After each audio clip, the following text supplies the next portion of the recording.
MP में corona के बढ़ते संक्रमण पर अलर्ट सरकार, अधिकारियों के साथ सीएम की समीक्षा बैठक जारी है। इस वक्त की बड़ी खबर, सभी जिला कलेक्टर और कमिश्नर के साथ मुख्यमंत्री शिवराज सिंह चौहान वीडियो कॉन्फ्रेंसिंग के जरिए बैठक कर रहे हैं। वीडियो कॉन्फ्रेंसिंग के जरिए सीएम हालात की समीक्षा कर रहे हैं। कोरोना के बढ़ते मामलों के मद्देनजर आज कड़े फैसले लिए जा सकते हैं। बैठक में स्वास्थ्य मंत्री प्रभुराम चौधरी भी मौजूद हैं। इससे पहले जी मीडिया से बातचीत करते हुए स्वास्थ्य मंत्री प्रभुराम चौधरी ने इस बात की तस्दीक की थी कि आज की बैठक बेहद महत्वपूर्ण है, रणनीति बनाई जा रही है।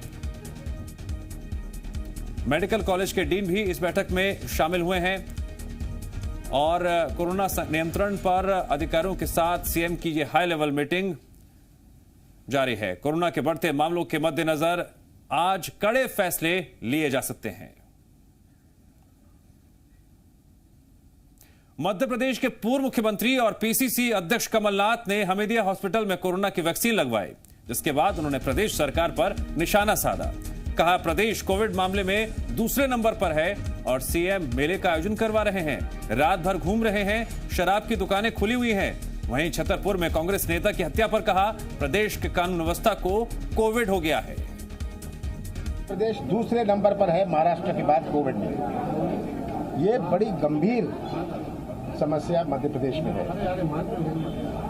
मेले चल रहे हैं, मुख्यमंत्री खुद 11 बजे तक प्रोग्राम कर रहे हैं, बाकी के लिए कर्फ्यू, खुद के लिए शराब की दुकान खुली है। हमारी कानून व्यवस्था को भी कोविड हो गया, ये हालत है। हमारे साथ बात करने के लिए पूर्व मुख्यमंत्री कमलनाथ जी हैं। सर, आज आपने वैक्सीन लगवाया, आपने वैक्सीन को लेकर के सवाल भी काफी ज्यादा खड़े होते थे। आपने वैक्सीन लगवाया आपने? मुझे वैक्सीन पर विश्वास है और मैं सबसे अपील करता हूं कि वो भी वैक्सीन लगाएं। सरकार हमारी इसकी कोई सोच नहीं है। मध्य प्रदेश नंबर 2 नंबर पर है पूरे देश में। ये बड़ी दुख की बात है। आज वैक्सीन लगवाने को। कैमरामैन कैलाश के साथ राहुल मिश्रा, जी मीडिया, भोपाल। कोरोना के बढ़ते संक्रमण पर सवाल उठाने पर बीजेपी विधायक रामेश्वर शर्मा ने कमलनाथ पर पलटवार किया और कहा, कोरोना को हम कंट्रोल कर लेंगे, कमलनाथ आराम करें। इसके साथ ही उन्होंने सीएम शिवराज सिंह चौहान को संवेदनशील सीएम बताया।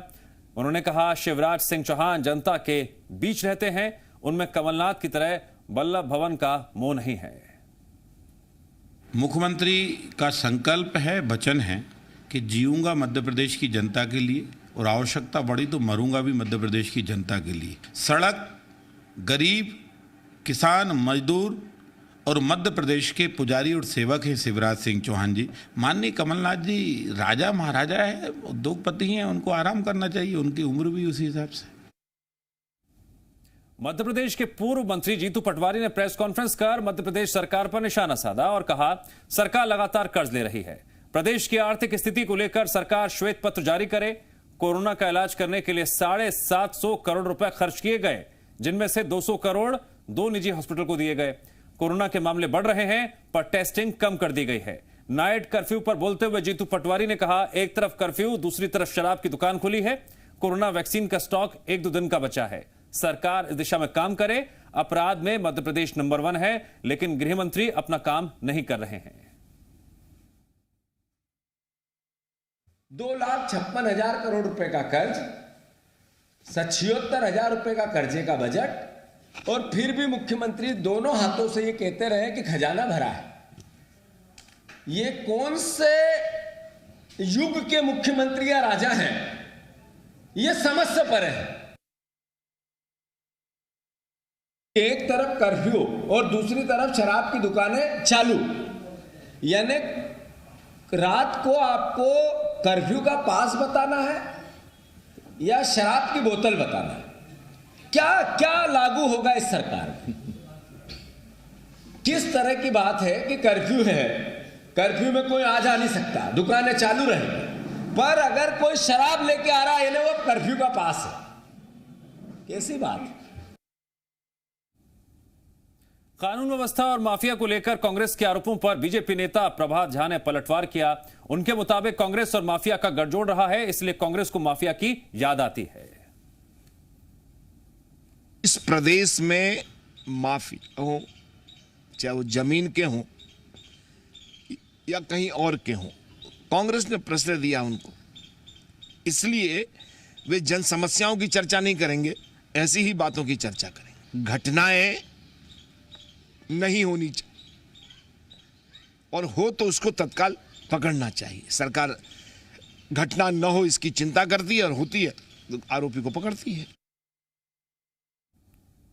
और इसी पूरे मुद्दे को विस्तार समझने के लिए, चर्चा करने के लिए रात 8 बजे देखना ना भूलें आपकी आवाज।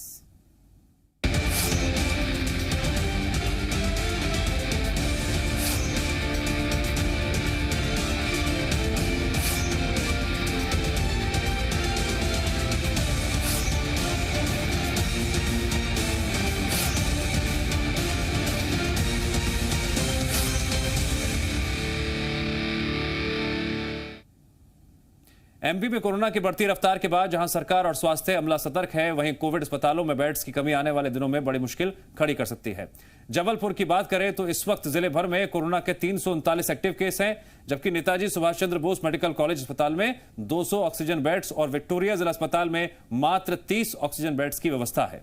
यानी सरकारी आंकड़ों के मुताबिक फिलहाल 230 मरीजों का कोरोना इलाज मुफ्त हो सकता है। ऐसे में अगर कोरोना के आंकड़े बढ़े तो आने वाले दिनों में आम लोगों को कोरोना के इलाज के लिए महंगे निजी अस्पतालों का रुख करना पड़ सकता है। पिछले 1 साल में हम लोग पूर्णतः सजग हो चुके हैं और हमारे पास संसाधनों की अब कमी नहीं है। टेस्टिंग फैसिलिटी प्राइवेट में भी उपलब्ध है, सरकारी में भी उपलब्ध है, भर्ती की समुचित व्यवस्था है और चूंकि अब वैक्सीनेशन भी जोर शोर से चालू हो गया है तो जिससे आम जनता को प्रोटेक्शन मिलेगा ही।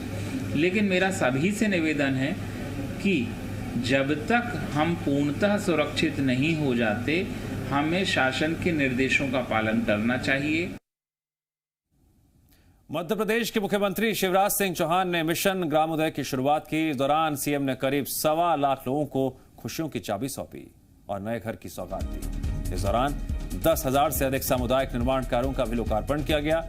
कार्यक्रम में केंद्रीय मंत्री नरेंद्र सिंह तोमर, मंत्री महेंद्र सिंह सिसोदिया और मंत्री राज्यवर्धन सिंह दत्तीगांव मौजूद रहे। इस दौरान अपने संबोधन में सीएम ने कांग्रेस पर जमकर निशाना साधा। सीएम ने कहा, बीच में जो सरकार आई उसने बहुत गड़बड़ की। इन्होंने जनता से बहुत वादे किए लेकिन एक भी पूरा नहीं किया। मैं सभी गरीब नागरिकों को आश्वस्त करता हूं, अगले 3 साल में कोई भी पक्के मकान के बिना नहीं रहेगा। पिछले 11 महीनों में हमारी सरकार ने किसानों के खातों में 86,000 करोड़ डाले हैं। गरीबों के खाते में भी 1,20,000 करोड़ रुपए डाले जा चुके हैं। स्व सहायता समूह से जुड़ी हर बहनों की आमदनी हर महीने 10,000 रुपए है। यही मेरा लक्ष्य है। 11 महीने में अकेले किसानों के खाते में अलग अलग योजनाओं में 86,000 करोड़ रुपए डाले हैं तो भारतीय जनता पार्टी की सरकार ने डाले हैं। और आज फिर कह रहा हूं किसान भाइयों, खाता बही चेक कर लिया करो, नहीं धोखा हो जाए। 23 तारीख को फिर 2,000 करोड़ रुपया किसानों के खाते में डाले जाएंगे। आज मैं कह रहा हूं, यहां भी हमने कई नल जल योजनाओं का शिलान्यास किया है। जिन योजनाओं का शिलान्यास किया उनको भी कह रहा हूं। और सुन लो मध्य प्रदेश की बहनों, 3 साल के अंदर अंदर हर गांव में पीने का पानी हैंडपंप से नहीं, पाइपलाइन बिछा के तुम्हारे घरों में नल लगा के टोटी वाला पीने का पानी देंगे। सुनो धार वालों, बच्चों की एक डिमांड रहती है, खेलने के एक अदद मैदान तो हमें हो जाए। और इसलिए पिछले दिनों हमने फैसला किया, हर गांव में खेल के मैदान हर ग्राम पंचायत में बनाए जाएंगे और बनाना शुरू कर दिए। बच्चों को थोड़ा बहुत खेलने कूदने भी दो, नहीं तो मोबाइल पे ही खेलते रहते हैं। और मोबाइल के चक्कर में मैदानों में खेलना भूल ही जाते हैं। हर घर में, हर गांव में, ग्राम पंचायतों में ये खेल के मैदान बनाए जाएंगे। धार जिले में सीएम का विरोध कर रहे कार्यकर्ताओं को पुलिस ने हिरासत में ले लिया। पुलिस ने युवक कांग्रेस विधानसभा अध्यक्ष करीम कुरैशी समेत 8 लोगों को हिरासत में लिया। कांग्रेस कार्यकर्ता सीएम शिवराज को काले झंडे दिखाने की कोशिश कर रहे थे। हालांकि कांग्रेस कार्यकर्ता सीएम को काले झंडे नहीं दिखा पाए। इससे पहले ही पुलिस ने उन्हें हिरासत में ले लिया। कार्यकर्ता कोरोना के दौर में सीएम के दौरे का विरोध कर रहे हैं। मध्य प्रदेश में आदिवासियों को लेकर एक बार फिर सियासत गर्मा गई है। आदिवासी समाज को भगवान राम की याद दिलवाने के लिए संस्कृति विभाग आदिवासी क्षेत्रों में रामलीला का आयोजन करेगा। आदिवासी क्षेत्रों में होने वाली रामलीला को लेकर मंत्री उषा ठाकुर ने कहा, तथाकथित देशद्रोही लोग आदिवासी समाज के बीच दुष्प्रचार कर रहे हैं। जनजाति समाज अनादिकाल से भगवान राम के साथ जुड़ा है।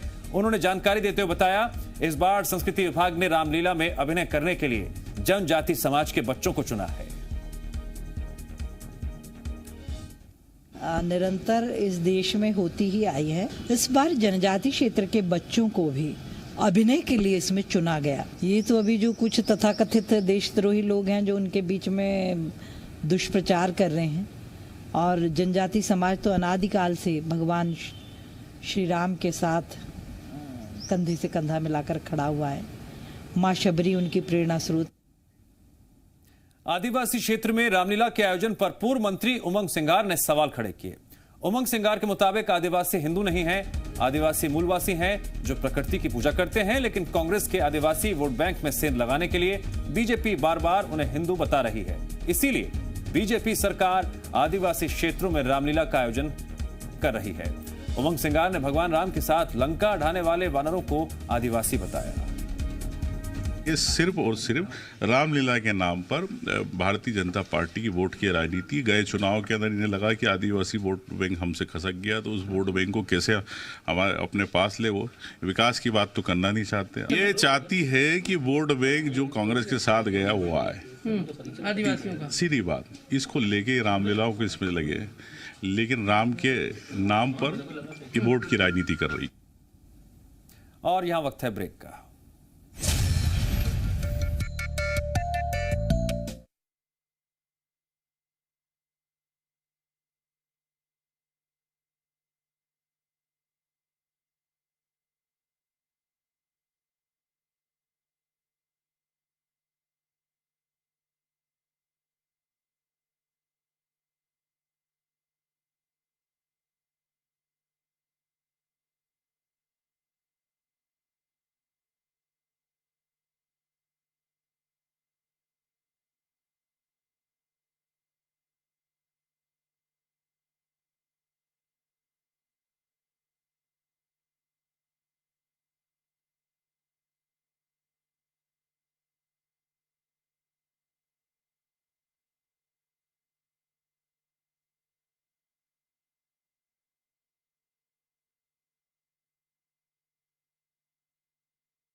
दमोह के पथरिया से बीएसपी विधायक रामबाई के पति गोविंद सिंह पर इनाम की राशि बढ़ा दी गई है।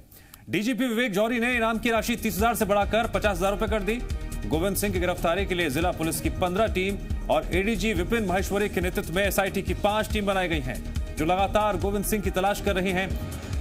हत्या के आरोप में गोविंद सिंह फरार है। सुप्रीम कोर्ट के आदेश के बाद गिरफ्तारी की कोशिशें तेज कर दी गई हैं। फरार आरोपी है गोविंद सिंह के ऊपर पूर्व में 30,000 रुपये की इनाम घोषित की गई थी।